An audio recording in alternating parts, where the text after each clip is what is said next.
Welcome to the Kitty Winkles podcast, accompanying our column in Local Women magazine. Today we are talking about two of the biggest hurdles every parent faces, sleep and potty training. Joining me is Susan Wallace from Settled Petals. Susan is a renowned child development expert, baby sleep consultant and potty training consultant based right here in Northern Ireland. Susan, welcome. Thank you so much for having me. Really appreciate it. What I love about your approach at Settled Petals is that it is trauma-informed and family-centred. You don't believe in a one-size-fits-all method.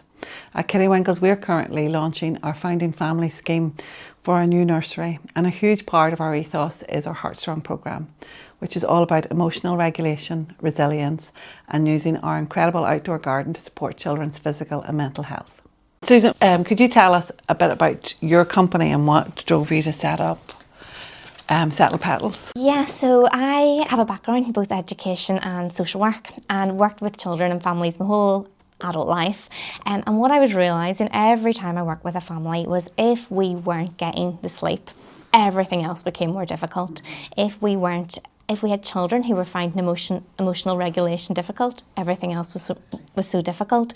And sleep and emotional regulation are so intertwined. So if you're finding emotional regulation difficult, sleep is harder. If you're finding sleep difficult, emotional regulation is harder. So I got really into sleep as a social worker, knowing that actually it was often a missing piece of a puzzle for many children. And then decided that I would go out on my own in 2018. So we've been going now almost 8 years. Oh, that's fantastic. It's a massive decision to make, isn't it? Because sometimes we think about it for a long time, sometimes years, before we take that really brave step to go, I'm actually going to do this. Yeah. I'm really going to do it.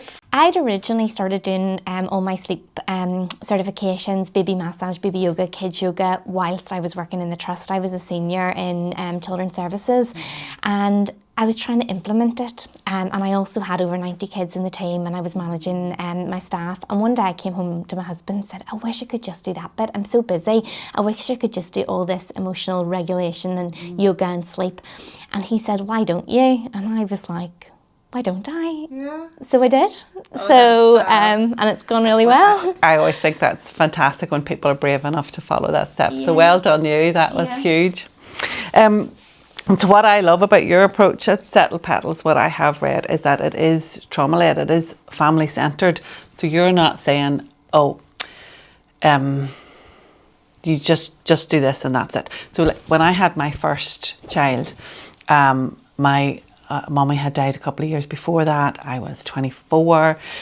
I just absorbed the Gina Ford book, if anybody knows the Gina Ford book. Okay, so poor Jenny was put to sleep and got up at that exact time, and it was this one hat must fit all families. Yes. Now, by the time my second and third came along, I had softened a little bit and was realising, it's different for each child, and I'm a different parent now than I was 5 years ago. But I love that about your approach, is that you're thinking of, okay, what does this family need in my consultation, rather than here is a script that I'm going to send them. Absolutely. Family-centred is key. I'm a mum myself. I've got a 4 and a 5-year-old. Never met a friend who's got the exact parenting style in me. Never met a child who's exactly like my child. Never met a relationship that's exactly like my relationship. And I always really believe in meeting families where they're at. So different families have got different goals. Some families will come to me and say, look, I don't mind if I'm up twice in the night. And other families are saying, oh my goodness, my child is 3 and we're still up twice in the night. So it's really different to know. Some families are very into safe bed sharing. Other families are saying, this doesn't suit my family at all. Please, can you help me with that? So family-centred has always been something that's been really, really important to me, rather than just child-centred, because I think we also have to think, what's the personality?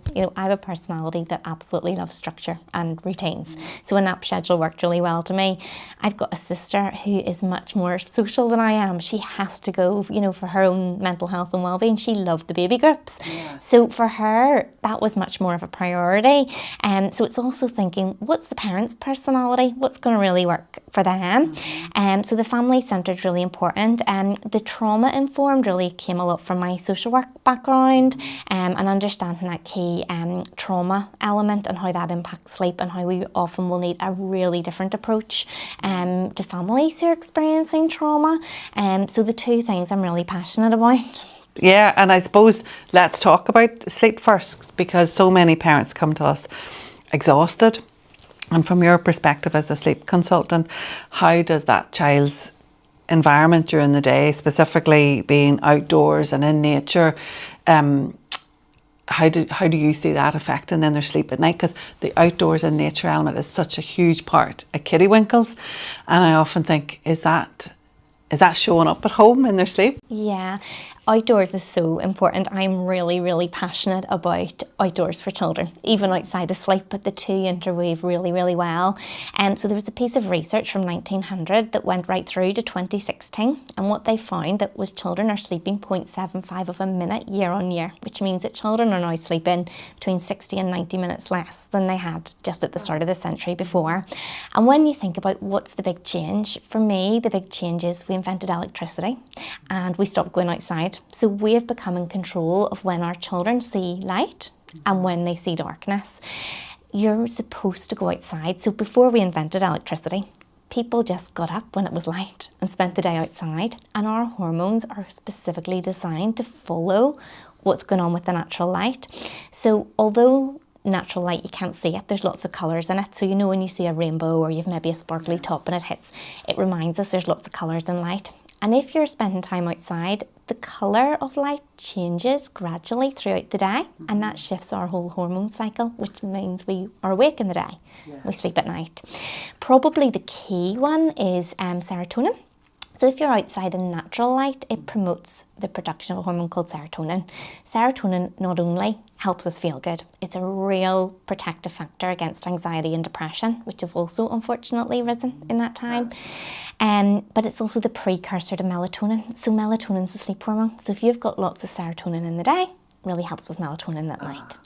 And that comes from natural light. But another place that you can find serotonin is actually in the soil. So if you've got children who are out playing in the soil, in the mud, and in the natural environment, it helps produce both serotonin and dopamine. So there's research that children who play outside in their natural habitat with the natural soil, etc., have higher levels of serotonin and dopamine in their gut than children who don't. So really linked with sleep. But what comes first is actually emotional well-being, a protective factor of anxiety and depression. So it's huge, something really passionate about. Our new centre in Dungannon, once it opens, Dungannon's going to be like a super site. So it'll be 2 acres, and they have heated outdoor classrooms, they have the polytunnel, they have a fruit and herb garden, they have nature ponds, they have, tennis courts, they have this huge weeping willow that's now the story tree. Fabulous spot. But and our forest play, which we've been doing for years, but that whole focus is going to be on being outdoors, being in nature. And so it's so interesting, even for me, I'm immediately going, oh, I must find that research. Because I think, sharing that with parents, yes, people think, oh, that's a nice add-on, good to be outside. But to actually hear that is changing the chemistry in the body, that's amazing. And so to know that not only, well, yes, you're paying us to look after your children, but you'd be getting the most out of that because of the way that we're doing it, that you're going to benefit from it when you go to put them to bed at night. That makes your life easier. Absolutely. And it goes ongoing for children. I think if we can show children how to look after their own mental health, how to look after their own sleep, they can bring that right into adulthood. So as a parent of a 4 and 5-year-old, I make it my business. I try to get my kids. That's my priority. Get them outside. Learning will come. All of that stuff I know will come. But I need to look after their emotional well-being. I need to really get that they know if life becomes, too busy or too stressful, go outside. We should do that challenge. Do you ever see the challenge? There was a challenge a couple of years ago where it was to spend an hour outside every day. Yeah, brilliant. Yeah. Anyway, circle back on that. I also wanted to talk about that other big milestone for parents, and something that you work with your consultation, is the potty training. How did you make that connection between the sleep training and then potty training? Yeah. I was supporting initially when I opened Settled Petals. It was all about sleep and regulation, and families started getting to know me. So people started saying, actually, you helped us with our sleep. Now we've got another problem, potty training. Please, can you help? And at that time, there was no one around that was actually supporting with the toilet training. So I had the child development background, and then I went and did, I could only find a course in America at that time. I went and did a course that would certify me, and then began supporting families with toilet training. And then I realised actually there was a lot more that I needed to know, and I'm a real research-based person, so started expanding the knowledge, and ended up writing, I think, nearly 90,000 words on toilet training, which I then got accredited. So I now train others to become toilet training consultants. But toilet training is actually a more sought-after service than sleep, believe it or not now, and it actually excelled and would be my busier service. So I always like families to know that, because I think when people come to me, they think, oh my goodness, there's something going on with toilet training, where people talk about sleep much more open, much more freely. Yeah. And I always like people to know you're really not alone. This is an issue a lot of people Do you find there's parents out there that feel judged if their children aren't potty trained by a certain age, or if it takes a certain length of time? It's almost like a badge. Oh, mine was trained at 22 months and it only took a week. And so there's a little bit of self-deprecation against that, where you're feeling bad about it. Yes. I think so, and I also think toileting in general, it's not something that we talk about. We all sleep, and we would as adults maybe talk about our sleep. Yes. But we're not going to talk about our toileting. Not often, no. Do you know, if on this podcast you said, how did I sleep? I'd answer fine, but if someone says... You don't want me asking you about your number twos? Exactly. No. Exactly. So I always say we're from a real toilet shaming society, and that stems right through. So there's a lot of shame around toileting, and even as adults you're not meant to talk about it, and I think that makes it less likely that people feel by the time they come to me they are so at the brink of needing support. And I think there is this social barrier about talking about it, never mind asking for help. So would you recommend reaching out before you think you need the help, so that you can come at it nice and fresh with that support, rather than trying to undo difficult tantrums and and I'm talking about the mum tantrums, not even not the child. So with the potty training, how do you support parents who are doing this as a shared journey with nursery?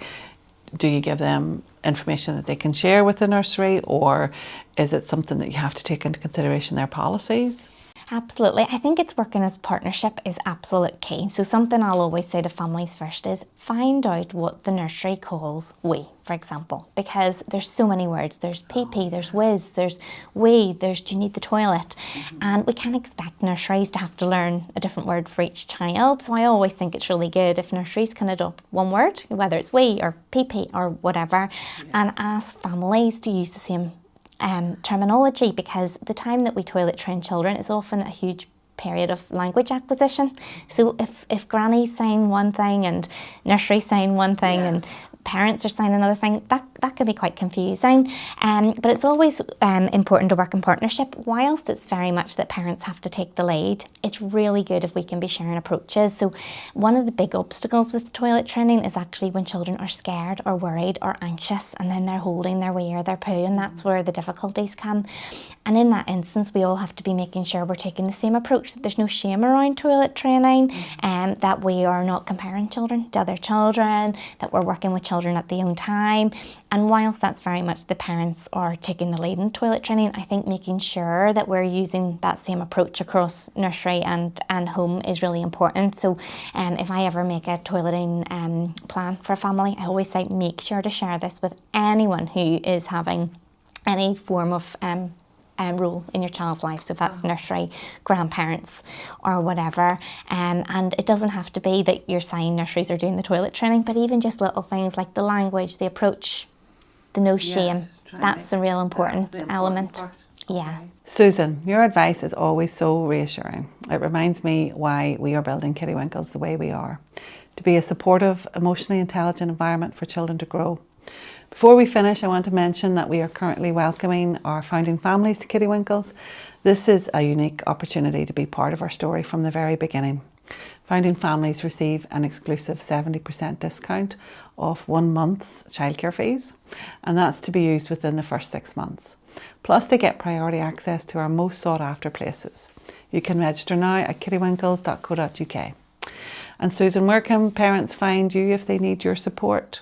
Yeah, so I'm Settled Petals. It's quite easy. I'm Settled Petals on Facebook and Instagram, and I'm also settledpetals.com on the website as well. Thank you, Susan, and thank you everyone for listening. See you next time.